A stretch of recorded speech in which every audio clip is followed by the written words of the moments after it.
Hello all, welcome back to my channel. ఈరోజు నేనైతే నా స్టైల్లో గోంగూర పచ్చడి అనేది చేశాను.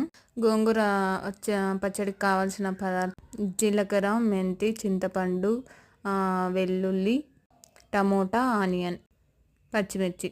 టమోటా, పచ్చిమిర్చి, ఆనియన్ కట్ చేసుకోవాలి.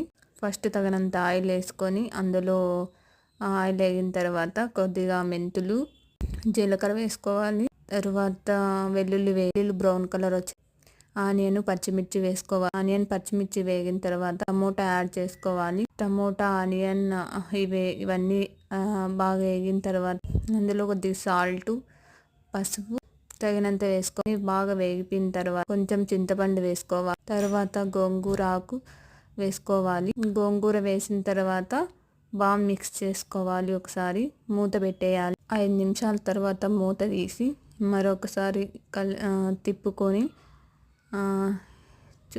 ఎగిందో లేదో చూసుకోవాలి. బాగా వాటర్ అంతా వెళ్ళిపోయేదాకా బాగా ఉడకనివ్వాలి. వాటర్ అంతా వెళ్ళిపోయాక మనం ఇంకా స్టవ్ ఆఫ్ చేసుకోవచ్చు.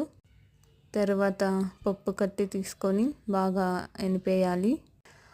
తర్వాత ఎనిపేసిన తర్వాత ఒక బౌల్లోకి అయితే చట్నీ గోంగూర పచ్చడి తీసేసుకునేసి ఆనియన్ కట్ చేసుకొని వేసేసుకోవాలి. అంతే, మన గోంగూర పచ్చడి రెడీ. టేస్ట్ అయితే సూపర్ ఉంటుంది. మీరు ట్రై చేయండి.